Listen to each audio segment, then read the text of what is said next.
Hi, now in an earlier video I said that bunny hopping on the spike tires is really hard for me. And that's because the spike tires are so heavy, so it takes a lot more effort to get the bike into the air.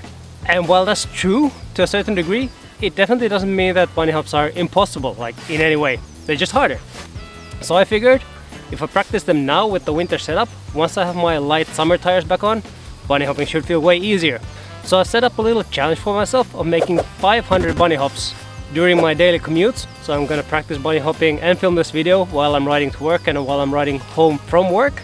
The 500 is just like an arbitrary number that I figured I could reach relatively easily. So I'm not going to set up a time frame for the 500 bunny hops, but I should be able to do it in like a week or two. And I'm just curious to see how much I can improve the technique after I've completed those 500 and during the practice. I think I have some key problems, or I know I have some key problems with my bunny hop technique because people who actually know how to bunny hop have told me so. I let my shoulders drop down too close to the handlebars when I'm doing the preload. If you don't know what preload is, preload means that you press the bike down into the ground, so you preload the suspension.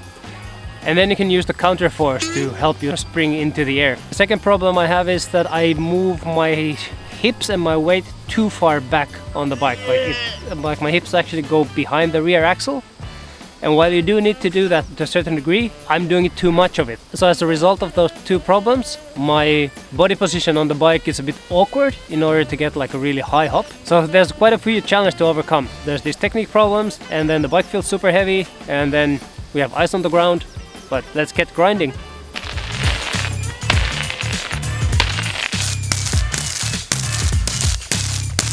I might need a bigger obstacle after all. Just jumping over that little stick, it makes you get lazy.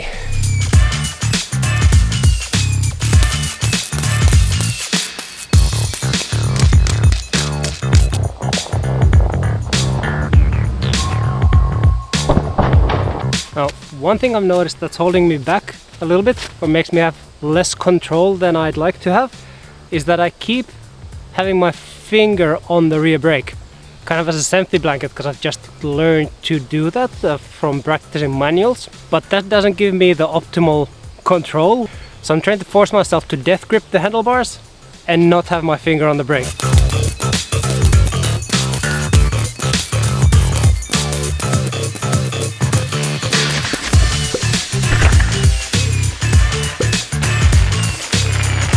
We're now at the 160 mark, and I hope to get the number to 200 today.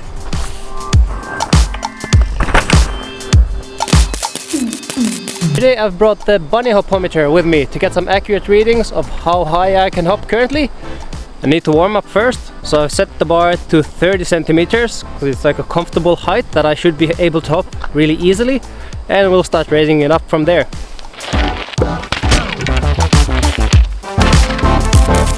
Okay, 30 went well. 35 centimeters now, halfway between 40 and 30. That's 35. So with the bunny hop, it's quite a complex move. There's so many different parts and elements to it that need to go just right if you want to get more height. So just now I was trying that 35 centimeters, and towards the end I realized that I wasn't really pulling the bars towards my hip, which is what you're supposed to do after you stand up and like jump up. So many different parts. You need to compress the bike, you need to lean back, you need to jump up while pulling the bars towards your hips, and then in the air you need to level out the bike by pushing forward. It doesn't really sound that complicated of a movement, but when you're trying to do all those different parts in one fluid motion while putting in max power, it's really easy to forget a part. And that's also one reason for this grind. I'm trying to just get reps and reps and reps in order to get my body to remember those things, so I wouldn't have to focus on each of the parts separately.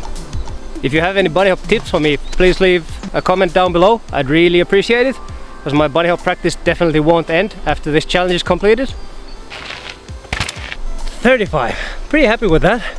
You know what comes next? 40.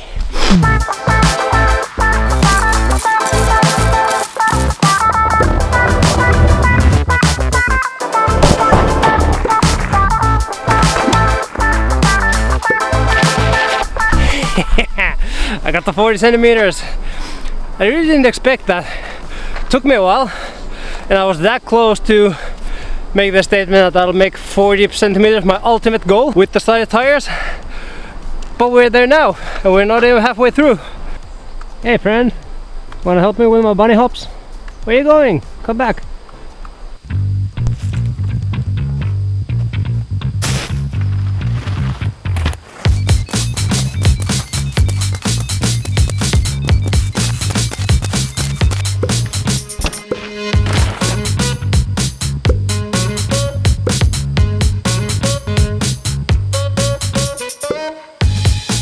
Woo! 250! Halfway point! I'm pretty sure it's the halfway point. I need to double check when I get all the videos onto my computer. Feels pretty good.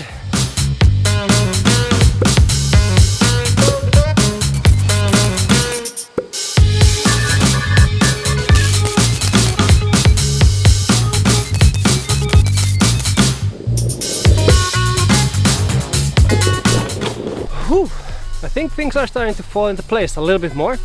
So what I'm doing now, what I wasn't doing before, is really focusing on snapping the bars towards my hips as I'm standing up. And also I try to focus on jumping up and even a little bit back instead of jumping forward.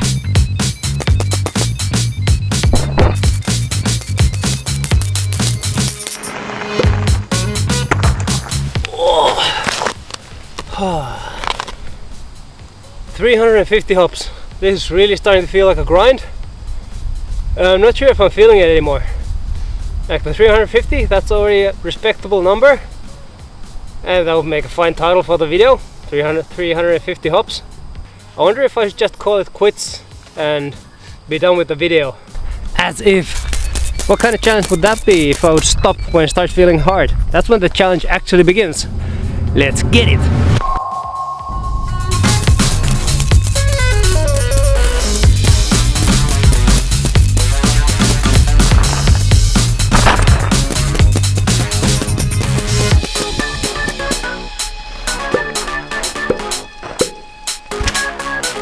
There are three main things I feel like are the biggest takeaways from this challenge for me.